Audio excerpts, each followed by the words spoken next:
Faut-il arrêter le sport quand il fait trop chaud, tout simplement, Pierre Bouby? Oui, moi, c'est un grand oui. C'est un grand oui. Je pense qu'il faut repenser tout le calendrier, tout l'agenda du sport, même de tous les sports en général.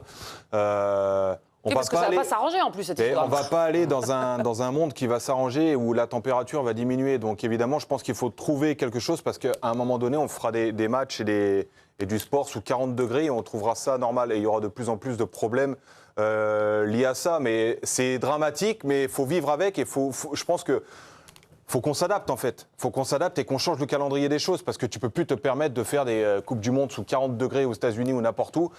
Tu peux pas jouer, c'est pas possible. Moi, je veux bien moi, je vais parler de mon cas personnel. Ma physiologie fait que pendant toutes les prépas, c'était dur, quoi. J'arrivais pas à reprendre mon souffle. Je commençais ma saison en septembre. Il y a aussi les barbecues, mais bon, ça c'est moins physiologique. En vrai, on peut rigoler de ça et tout ça, mais j'étais quand même un minimum professionnel dans tout ce que je faisais. Mais je mettais 2 jours à récupérer d'un entraînement. Donc quand tu fais un stage de 6 semaines, mais tu vois le bout au bout d'un mois en fait. Et c'est super compliqué. D'autres arrivent à enchaîner. Je pense à ceux qui vont jouer en Arabie Saoudite sous 40 degrés, des Benzema ou des N'Golo Kanté qui s'adaptent facilement à la chaleur. Le soir à 22h. Mais tu es obligé de changer quelque chose. Tu peux plus aller dans cette direction-là en disant bon, les sportifs s'adaptent. Et là, on arrive dans un domaine où c'est marche ou crève en fait. C'est ceux qui résistent le plus à la chaleur qui vont réussir à gagner des matchs. Donc, t'as plus de talent, t'as plus d'entraînement, tu peux tout remettre en question, sauf la physiologie. Mais on va arriver à ça. Et je trouve que c'est dramatique. Et là, la fédération, les dirigeants, les administrations, c'est à eux de mettre le sujet sur la table pour essayer de débloquer les choses et peut-être transformer un peu le calendrier par rapport à ça. Mais ça va être obligatoire. Mais ce serait quoi la solution, Pierre? Ça veut dire jouer dans des... Tidiane, on demande à quelqu'un d'autre. Ouais, ou Tidiane, ce serait quoi la solution? Jouer dans des conditions avec des stades climatisés, c'est quoi la solution? Tu parles des stades climatisés, mais il y a quand même quelque chose qui est assez ironique, c'est que quand on a eu cette vague de nouvelles enceintes fermées ou tout du moins avec un toit rétractable qui ont été lancées, je ne sais pas, pour les premières c'était peut-être il y a une quinzaine d'années, une vingtaine d'années. Nous on y est arrivé un petit peu plus tard avec le Châtrier pour parler du tennis qui a mis du... Mais à la base, c'était pour gérer des intempéries de pluie, ou on va dire plutôt d'hiver. Et là, on se rend compte que toutes ces enceintes fermées, aujourd'hui, elles vont peut-être un peu plus nous servir pour pouvoir créer des espaces climatisés. Donc la problématique, elle a changé. C'est pas qu'elle est nouvelle, parce que attention, il y a, moi je me rappelle, j'étais pas né, mais je sais qu'en 86, la Coupe du Monde au Mexique, on a parlé des fortes chaleurs. En 94, c'était pareil. En 2014, c'était pareil.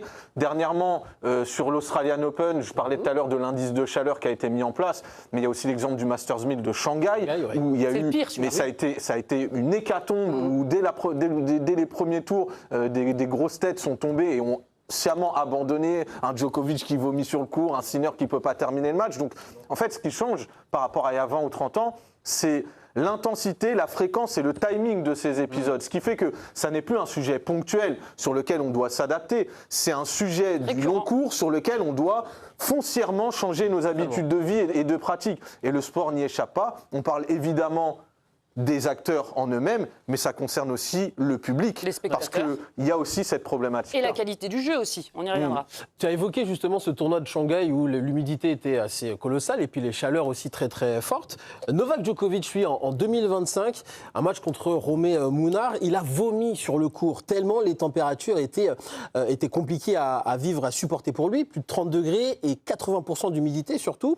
Le Grand Prix du Qatar en 2023, certains pilotes ont dû produire un effort constant durant 57 tours, sous une température approchant les 40 degrés.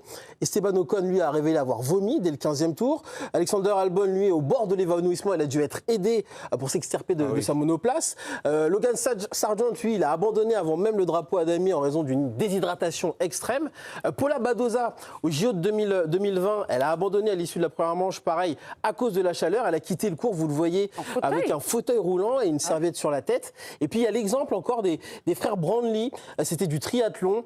C'est Jonathan qui était à 2 doigts de l'emporter, mais il va à 200 mètres finalement de l'arrivée, il va s'effondrer, tituber, tellement la chaleur était insupportable. C'était au Mexique, et c'est son frère finalement qui va le relever et le pousser pour qu'il puisse franchir la ligne d'arrivée. Tout ça pour te dire, Mathieu, que c'est trop dangereux de faire du sport dès qu'il y a des fortes chaleurs. Moi, exactement, je suis dans la continuité de ce que dit Pierrot. La première chose, c'est l'intégrité physique des athlètes. Il faut absolument les mettre dans les meilleures conditions. Et en deux, c'est pour aussi le spectacle. Le sport reste un divertissement pour les gens. Les gens payent, que ce soit les places, que ce soit la télé ou autre, pour voir un divertissement, voir quelque chose qui se fait de mieux dans leur sport. Si on ne met pas les athlètes dans les meilleures dispositions, au final, ça sera du sport au rabais qu'on va avoir. Moi, je sais, avec mon expérience, quand j'ai fait les qualifications avec le Togo au Djibouti, j'ai joué sous 39 degrés, synthétique, 14 heures. C'est un bon match, ça. Hein, c'est une catastrophe. 17 ampoules au pied. Tu fais un sprint, tu as besoin de 10 minutes sur le terrain. Tu peux plus récupérer la balle derrière. Tu dis non, pas moi, oubliez-moi pendant un petit moment. Bref, il y a ceux qui sont venus au stade à ce moment-là, mais ils n'ont rien vu, il y a absolument rien à voir. Donc c'est la même chose pour les athlètes, que ce soit pour le tennis. Si tu viens, tu payes ta place chère, tu as envie de voir quelque chose de ce qui se fait de mieux. Et au final, tu vas avoir des athlètes qui sont complètement à bout de souffle, qui ne peuvent pas donner le meilleur de nous-mêmes. Donc je pense qu'il faut vraiment revoir le calendrier et maintenant les infrastructures. Comme on l'a dit, ça ne va pas aller. Imaginez qu'il n'y aura plus de Coupe du Monde au mois de juillet, les prochaines Coupes du Monde. On a fait une Coupe du Monde au Qatar. C'est vrai. On va devoir s'adapter par rapport à ça. Non, mais il va falloir à un moment donné s'adapter aussi à la température mondiale. Je dis une bêtise, mais Roland Garros, qu'est-ce qui t'empêche de le faire au mois de mars, peut-être, au lieu de le faire au mois fin mai, où tu sais que les températures vont être élevées. Ça a l'air bateau comme ça, mais en fait, c'est loin d'être stupide. C'est juste avoir une vision, une réflexion sur comment est-ce qu'on organise nos calendriers par rapport à nos grosses échéances sportives de l'année. Évidemment, tout le monde est en vacances, c'est génial, mais si tu y vas, comme dit Mathieu, et puis en fait tous les mecs sont en train de vomir et qu'ils te regardent comme un poisson mort, c'est qu'il y a un problème. Et puis toi, le spectateur, tu vois peut-être double aussi. Ah oui, un spectateur à Roland-Garros a témoigné dans le journal de l'équipe aujourd'hui pour évoquer justement ces fortes chaleurs. Regardez ce qu'il déclarait. C'est pas loin d'être invivable. Heureusement qu'on aime le tennis, on était prévoyant en prenant la crème solaire, mais on ne s'attendait pas à ce que ce soit aussi dur à supporter. Bonne idée. On le dit, si c'est dangereux pour les joueurs, forcément, Tidjani, ça l'est aussi pour le public. Tu prends aucun plaisir à regarder du tennis quand tu es accablé par la chaleur. Sans bouger. Oui, d'ailleurs, là, on va avoir une Coupe du Monde aux États-Unis où, dans les protocoles de sécurité par rapport à la météo, il y a ce fameux protocole sur les orages où, s'il y a un orage qui, je crois, rentre dans un périmètre de, 13 km par rapport à l'enceinte sportive, l'événement est suspendu, voire annulé. Donc, ça, c'est pris en compte au niveau sécuritaire, mais c'est à l'image, en fait, de...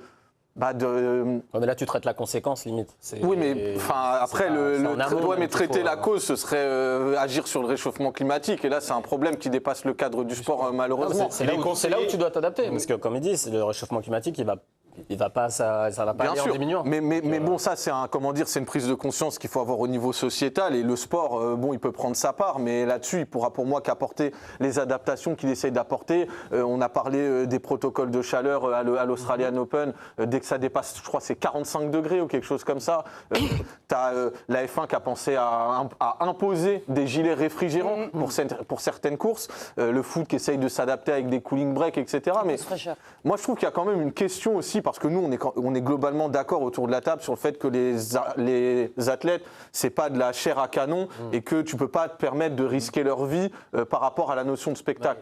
Mais il y a aussi, je pense, une frange de personnes qui se dit que, en fait, la chaleur et plus globalement les conditions de jeu, quand bien même elles deviennent extrêmes, en fait, c'est un facteur qu'il faut intégrer dans la notion de dépassement de soi. Et que quelque part, ça va avec la notion de sportif de haut niveau, et que celui qui supporte mieux les conditions qu'un autre, finalement, il a un avantage. Et pourquoi on lui retirerait cet avantage? On va finir par jouer avec des lunettes de soudeur et puis une combinaison. Non, mais c'est pas Koh-Lanta, Tidjani. Dans ce cas, on met une grosse soufflerie. Alors, Aziz, là, c'est un thème. On met tennis avec soufflerie. Après, on va jouer au Groenland. Après, on va jouer en Amazonie. Moi, je suis d'accord avec toi sur le principe. On dirait pas. Non, mais c'est juste qu'en fait, il faut bien faire cohabiter différents types d'avis sur le plateau, alors quand bien même on est d'accord. Et ce qu'il faut dire à ces gens-là, c'est que la limite, c'est qu'en fait, on n'est plus au temps des gladiateurs et des Jeux antiques, où tu pouvais te permettre de voir les gens crever au milieu de l'arène. À l'époque, on pouvait peut-être trouver ça convenable. Aujourd'hui, évidemment, qu'on ne peut pas, ne serait-ce qu'envisager l'idée. Non, mais puis même, quand tu es un athlète, tu as envie de te battre contre les meilleurs. Si demain, tu gagnes contre Sinner parce qu'il a arrêté avec des crampes. Ah bah oui, aucune gloire. Oui, mais tu vois, à l'Australian, j'ai mieux résisté, top. Ouais, mais Matt, à l'Australian, quand il y a eu l'indice de chaleur qui s'est déclenché pour sauver Sinner.